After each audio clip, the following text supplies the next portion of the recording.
Breaking tonight, new backlash to how the administration is reacting to the San Bernardino attack. While the FBI has now labeled this massacre terrorism, the White House has not yet done the same. And just last night, with 14 people dead in California, Attorney General Loretta Lynch spoke to a different fear. Since the tragic attacks in Paris 3 weeks ago, there's been a decidedly disturbing uptick in anti-Muslim rhetoric. It's been very divisive, and many of us, frankly, feel that the rhetoric is the worst that it's ever been. The fear that you have just mentioned is, in fact, my greatest fear as a prosecutor, as someone who is sworn to the protection of all of the American people, which is that the rhetoric will be accompanied by acts of violence. Joining me now, presidential candidate and Republican senator from the state of Florida, Marco Rubio. Senator, thank you very much for being with us tonight. And so your reaction to how the White House has handled this so far? Inexplicable, really. First of all, from the very first instances after this happened, they, like most people on the left, immediately jumped on this whole gun control argument without knowing any of the facts about this case, just immediately jumped on that, and they've continued banging the drum of gun control up until today, when, as every hour went by, the indications were greater and greater that this was a terrorist act, and we now know that it was, irrespective of whether the White House or not has acknowledged it yet. It continues to be the case that as evidence comes out, we now know it's a terrorist act. They didn't even wait.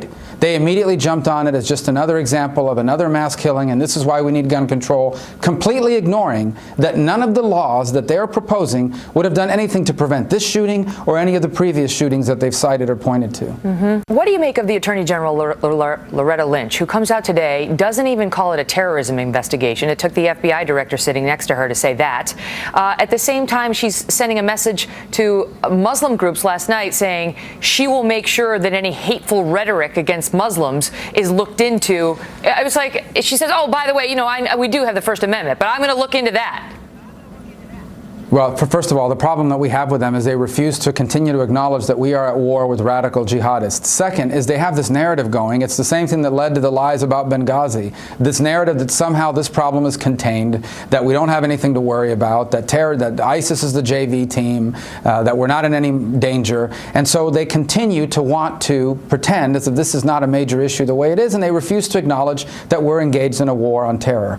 And so that is my problem with them, apart from all the other policy mistakes that they're making, is that they continue not to call these things for what they are, because it counters a political narrative that they're trying to further, which is that there's no war on terror here. How much danger are we in?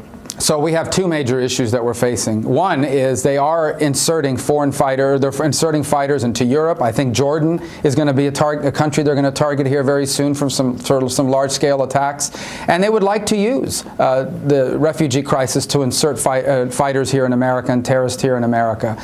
But there's a second problem, and one we've never really faced before up until the last few years: the homegrown violent extremist, the individual, perhaps born and raised in the United States, who has never exhibited any sort of ideological leanings towards terrorism. That's this guy. And then suddenly they become rapidly exactly. He became rapidly radicalized and turned that into action. And this is why they put out magazines like Dabiq, their online publication. They are looking to inspire attacks in the West. Individuals, they don't necessarily coordinate with them, but they are telling them how to attack, and they're inspiring them to attack. And those are the hardest ones to find, because you just don't see them coming.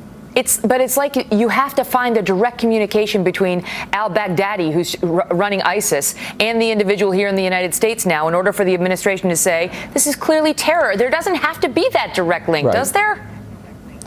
There doesn't, and that's the point. There's a homegrown violent extremists are not individuals that are receiving an order to attack this certain place at a certain time, a certain way. What they are doing is they are getting mass information through propaganda, online, and other methods that inspire them not just to attack, but suggest ways to attack. They've talked about targeting servicemen and women, military facilities, but they've also talked about targeting soft targets, anywhere you can get away with the killing of maximum number of people. And that is the threat that is continuing to grow. The homegrown violent extremists, there are active investigations open in virtually every field office that the FBI has in this country. It is a threat unlike anything we have ever faced, and it is rapidly growing. And each one of these attacks makes the next attack even more likely because of copycats that are inspired to try to do the same thing. Senator, thank you. Thank you.